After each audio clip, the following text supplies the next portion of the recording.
네, 오늘 이제 6, 7, 8강 저희 좀 살펴볼 건데요. 일단 좀 기본적으로 우리가 전제해야 될 굉장히 중요한 내용이 하나가 있는데, 이런 거죠. 21세기라고 하는 오늘날의 시대에 살면서 하나님의 말씀, 특별히 뭐 신약 성경의 이야기를 믿는 것을 넘어서 구약의 이야기는 굉장히 이전의 이야기이고 우리가 받아들일 수 없는 어떤 이야기들이다.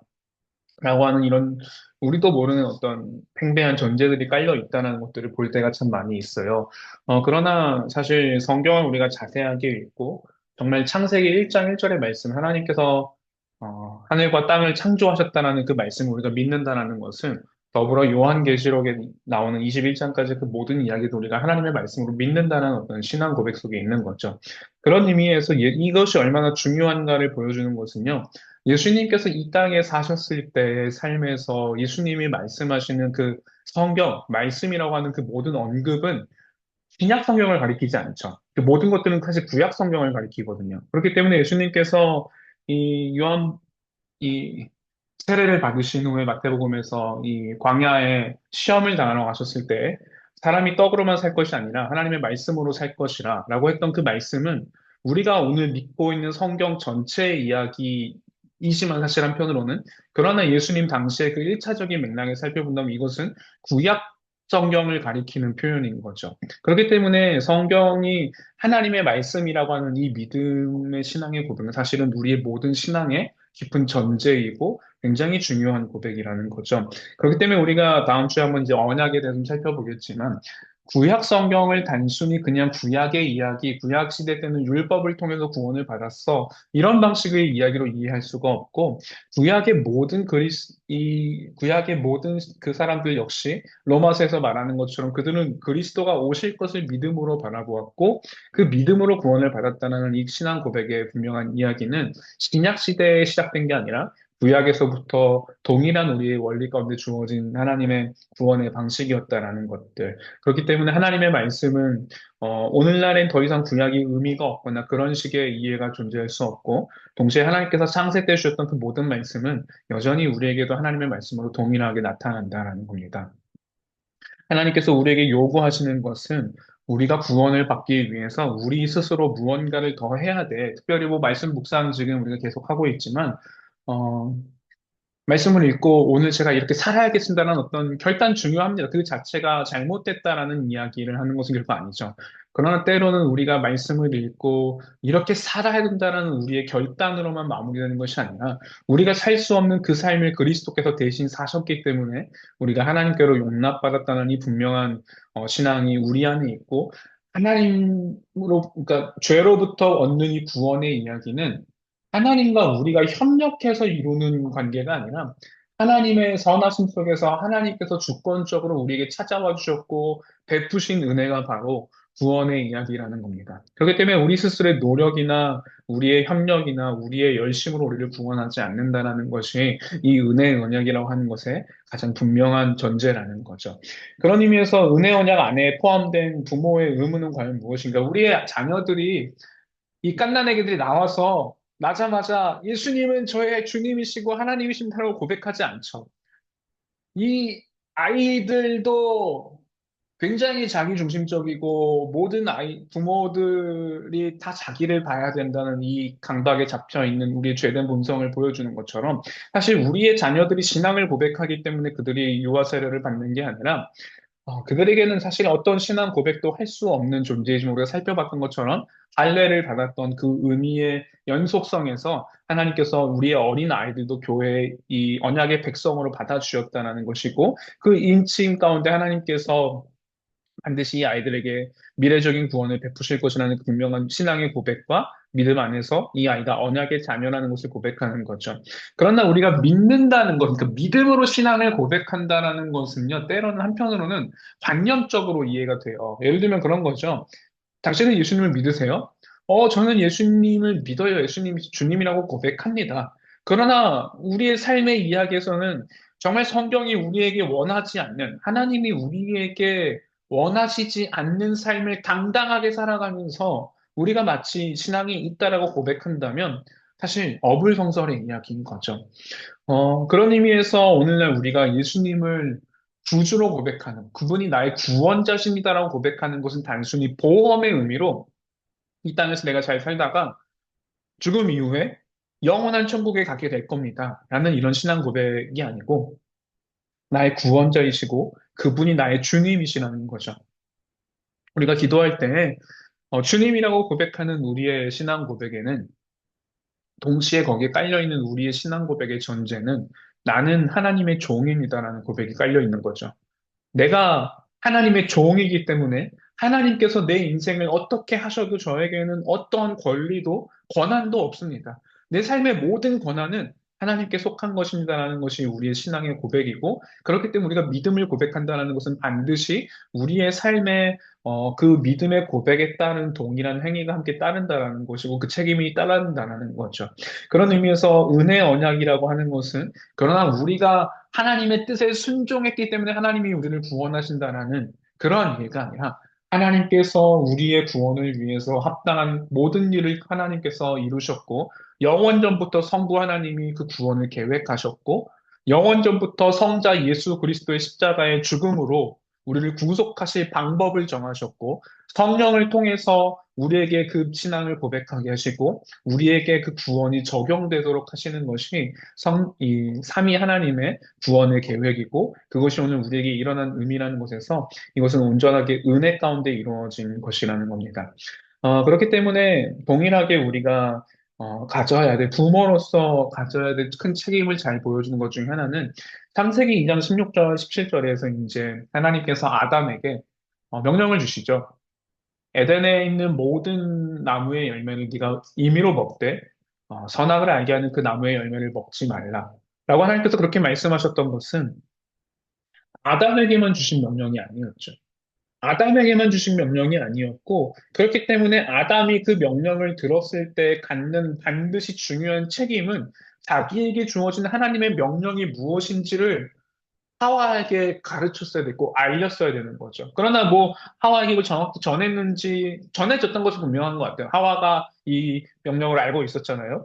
그렇처럼 사실 그런 의미에서 우리가 생각할 때 우리가 아까도 제가 굉장히 우리는 모든 게 우리 중심적으로 구부러진 존재다라고 표현했는데 마르틴 루터가 이제 죄라고 하는 단어를 이렇게 정의합니다. 그러니까 어, 라틴어로 크루바투스 인세라고 표현하는데 영어의 컬브죠. 컬브라고 하는 그 단어처럼 구부려졌다는 거예요. 인세 해가지고 나에게로. 그러니까 모든 것들이 다 나 중심적으로 이해되는 게 바로 성경이 가르치는 죄다라고 루터가 말하는데요. 이것처럼 우리는 이런 거죠. 우리가 이제 딱 결혼을 했지만 돕는 배필이라는 그 말을 이해할 때, 그 창세기에서 이 돕는 배필은 단순히 나의 부족함을 도와주는 존재라는 그런 우리 중심적인 이해가 아니라 우리가 하나님의 명령에 온전히 순종할 수 없는 존재로서 동시에 서로가 함께 도움으로써 돕는 배필로서 하나님의 나라를 이루어가는 존재인 거죠. 그런 의미에서 우리가 온전하게 지킬 수 없음에도 불구하고 우리를 돕는 배필이신 그리스도께서 우리의 영원한 신랑이 되심으로써 우리가 하나님의 말씀에 순종할 수 있는 힘을 얻고 그분이 우리를 그렇게 받아주시는 것처럼 돕는 배필은 단순히 나를 도와주는 존재라는 이해가 아니라 하나님의 나라를 이루어가는 것에 있어서 서로가 도와가야 되는 존재이고 그런 의미에서 우리는 우리의 자녀들에게 분명하게 우리의 믿는 신앙이 무엇인지 가르칠 필요가 있다는 겁니다. 잘 생각해보면 그래 창세기 2장에서 3장에서 우리가 많이 이해하는 것 중에 이런 거죠. 하와가 먼저 이 선악과를 따서 먹잖아요. 근데 우리가 참 많이 놓치는 부분 중에 하나, 아담은 도대체 어디서 뭘 하고 있었냐인데, 사실 자세히 읽어본다면, 창세기 3장에서 그 범죄 사건이 일어날 때, 하와가 뭐라고, 하나님께서 이제 창세기 3장이 뭐라 기록하냐면, 하와가 자기와 함께 있는 남편에게 주었더라라고 말해요. 우리가 히브리어로 임이라고 하는 단어, 임마누엘이라고 할 때, 엘이 하나님이고, 임이 이제 함께라는 뜻으로서 누가 붙어서 하나님이 우리와 함께 하신다라는 표현되는 그 임이라고 하는 단어가 창세기 3장에 붙어 있는 거죠. 그러니까 아담은 하와가 하나님의 명령을 어길 때도 아무것도 말리지도 않았고, 그저 지켜보고 있었고, 그 모든 것에 동의하고 있었다라는 거죠.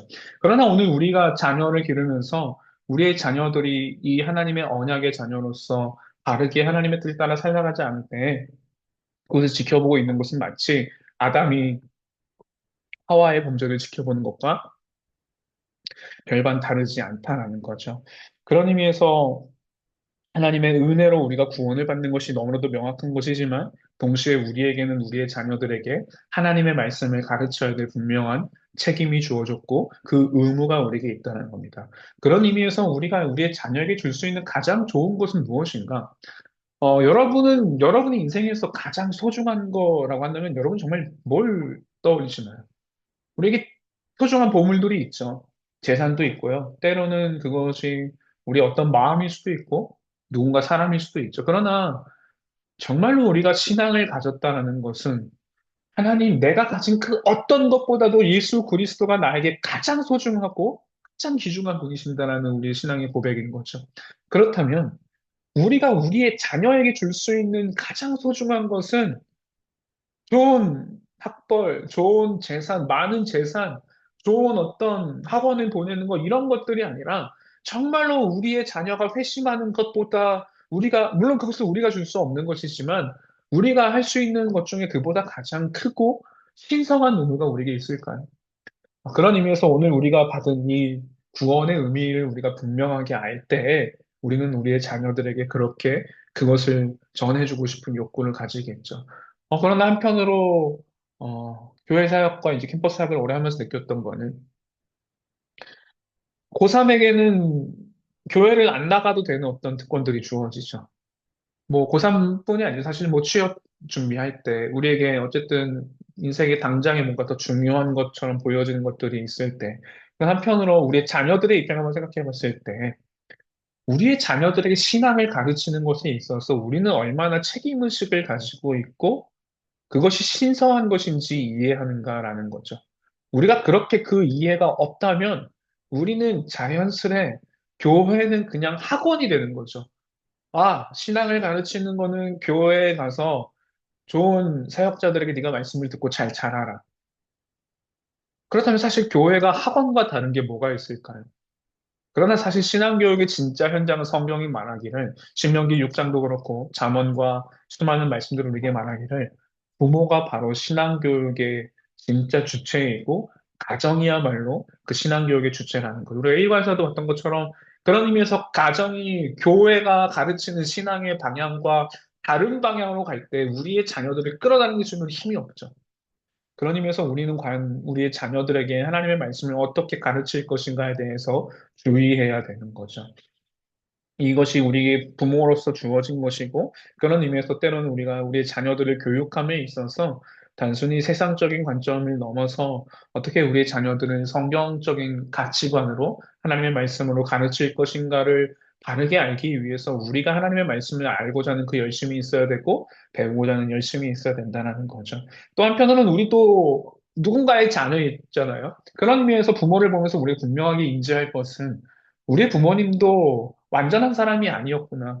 부모님도 결국엔 죄인이었고, 동시에 우리가 죄인이라는 사실을 분명하게 안다면 우리가 자녀들보다 더 많이 알고 있기 때문에 우월한 마음을 가질 수도 없고, 또 한편으로는 나는 정말 아는 게 없는데 내가 내 자녀를 가르칠 수 있을까?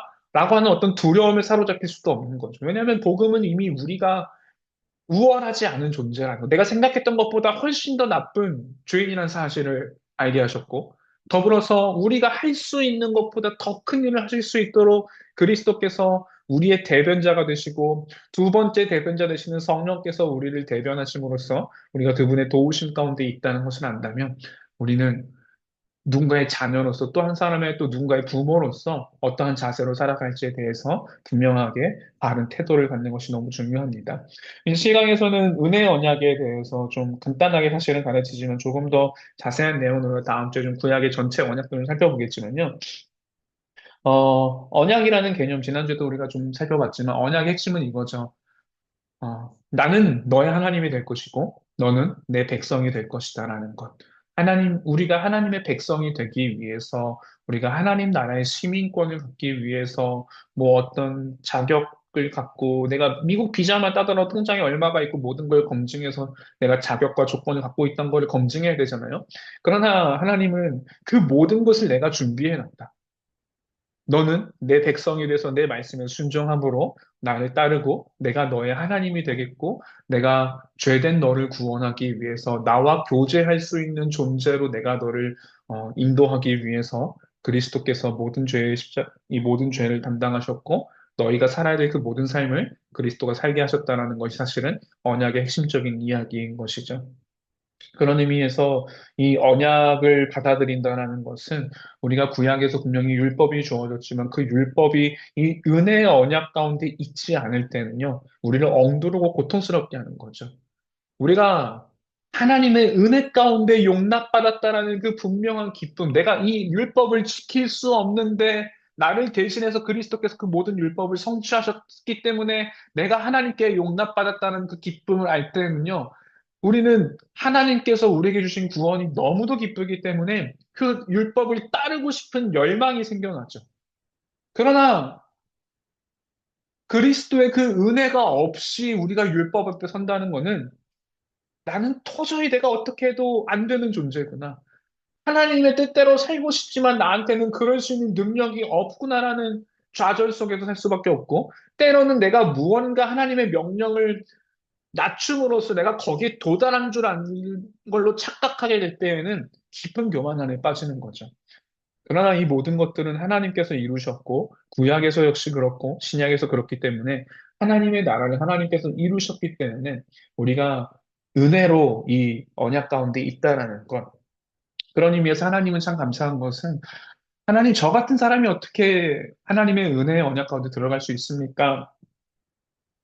라고 우리는 고백할 수밖에 없죠. 아브라함이 사실 그러지 않아요?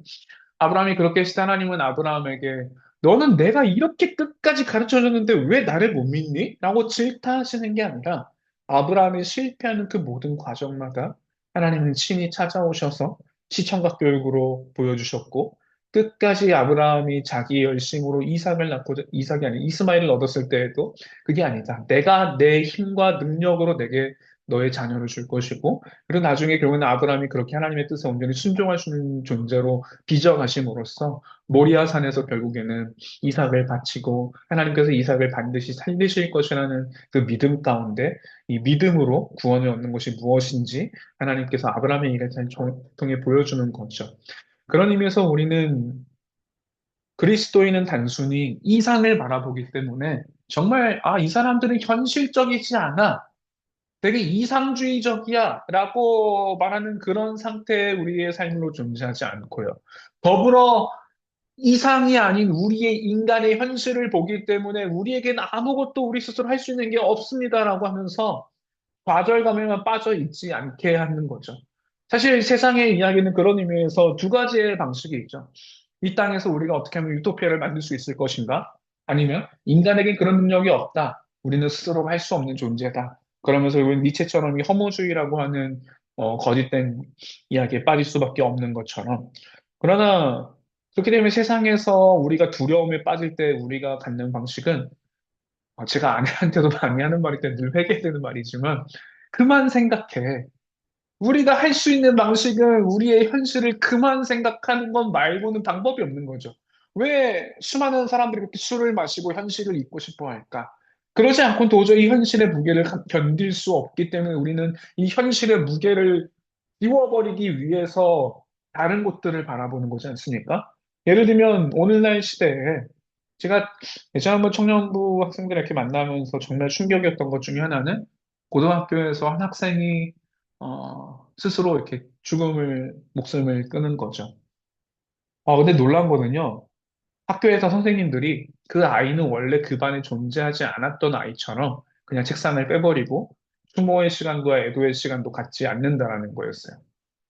그런 의미에서 왜 그렇게 했는가에 대한 질문들을 던지게 되었고, 이해한다기보다는 그들의 결국에는 이 아이들이 영향을 받을 거기 때문에 영향을 받지 않게 지키고자 하는 방식으로서 이런 결정을 하는 것이었겠지만, 한편으로 우리가 이 세상에서 우리에게 드리워진 죽음의 그림자를 우리는 끊어내는 방식, 지워버리는 방식, 더 이상 생각하지 않는 방식으로서 우리의 진짜 현실을 외면하게 하는 게 사실은 우리의 실제 이야기잖아요. 그러나 복음은 결국 그런 방식으로 일하지 않는다는 거죠. 우리의 실제를 보게 합니다. 우리가 얼마나 절망적인 존재이고 하나님 앞에 설 수 없는 존재인지 우리가 얼마나 수많은 우상을 예배하는 존재인지 그 실상을 하나님께서 우리에게 보여주시죠. 그리고 우리가 경험하게 될 그 수치와 절망이 우리가 생각했던 것보다 훨씬 더 깊고 고통스러운 것이라는 것을 우리는 알 수밖에 없죠. 그러나 거기서 우리의 현실이 끝나는 게 아니라 영원한 저 천국에 이르는 그날 하나님께서 우리를 기쁨으로 맞아주실 것이라는 것. 그리스도께서 우리의 대변자가 되셔서 하나님 저를 봐서 한번 봐주세요. 라는 그런 방식이 아니라 하나님 제가 저 하나님의 아들을 위한 모든 정의와 모든 그 죽음을 제가 경험했습니다. 제가 저 아들을 위해 대신 죽었고, 저 아들이 치러야 될 벌을 내가 다 받았기 때문에, 하나님께서 저 아들을 두 번이나 벌하시는 것은 결코 합당하지 않고 정의롭지 않습니다. 그리스도께서 분명한 정당한 근거를 내시며 우리를 받아주실 것을 안다라는 사실은 우리의 현실과 이상, 그 어떤 속에서만 사는 게 아니라 현실을 발을 딛고 살지만 이상의 우리의 꿈을 포기하지 않으면서 분명하게 이 가운데 신앙으로 우리는 성화의 여정을 걸어갈 수 있다라는 겁니다. 그것이 우리의 열심 가운데 이루어지는 것이 아니라 하나님께서 우리에게 은혜를 베푸실 때 일어나는 일이라는 것이죠. 그렇기 때문에 우리는 하나님께서 우리에게 말씀하시고 하나님의 뜻을 가르치실 때 온전히 순종하는 것이 우리가 마땅히 해야 될 책임이고, 우리의 자녀들이 때로는 언약의 자녀처럼 보이지 않는 어떤 순간들이 올 수도 있겠죠? 그러지 않기를 바래요. 그러나 그런 순간들이 찾아올 때에도 절망할 수 없는 이유, 더불어 우리가 유일하게 소망을 제시할 수 있는 이유는 오직 하나님께서 이 은혜 언약을 성취하시는 분이시라는 거죠. 그런 의미에서 하나님께서 사라에게 찾아오셔서 사라가 하나님의 말씀을 믿을 수 있도록 그를 설득하시고 그가 그 신앙을 고백할 수 있도록 붙들어 주셨던 건 사실은 얼마나 은혜의 이야기인가요? 야, 어떻게 내가 아이를 갖겠어라고 했을 때 하나님께서 찾아오셔서 사라가 피식 웃었다는 이유로 이삭의 이름이 웃음이거든요. 그러니까 평생 이삭을 부를 때마다 기억나는 거죠. 내가 하나님께서 저 아이를 주실 거라고 말씀하셨는데 난 믿지 못했구나. 그러나 하나님께서 이삭을 부를 때마다 우리의 믿음의 결핍을 힘이 채워주시고 그 이삭을 보면서 그 부끄러움이 아니라 내가 그렇게 부끄럽고 수치스러운 존재였는데 하나님은 정말 그 약속을 성취하셔서 저 아이를 주셨고 그 언약을 성취하신 하나님이 얼마나 크신 하나님이신가를 바라보면서 하나님을 찬양하도록 했다는 것이 사실 사라에게 주어진 가르침이었잖아요.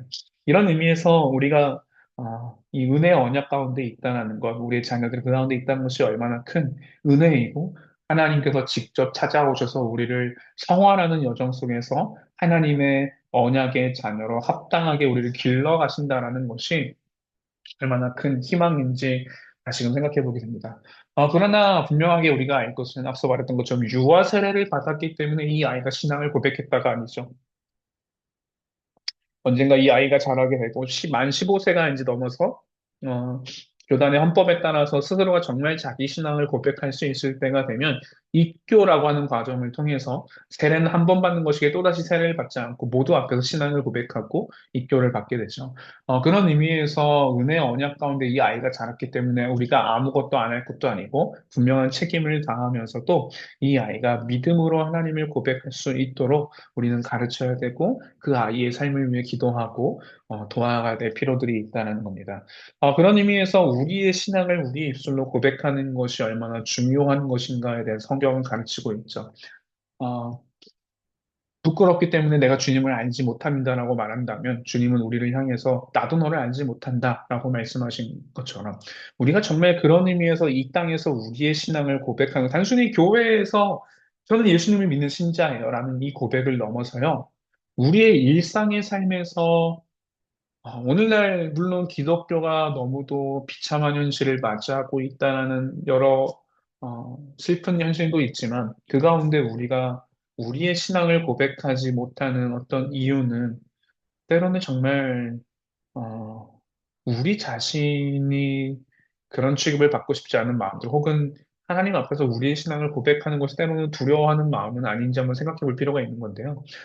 성경은 우리에게 분명히 두려워하지 말라라고 하는 분명한 가르침들을 주면서 이 세상에서 복음을 믿음으로 산다라는 것은 한편으로는 거절당할 수밖에 없는 우리의 삶의 이야기가 사실은 너무 당연한 거라는 거죠. 복음을 전해지면 언제나 두 가지의 반응이죠.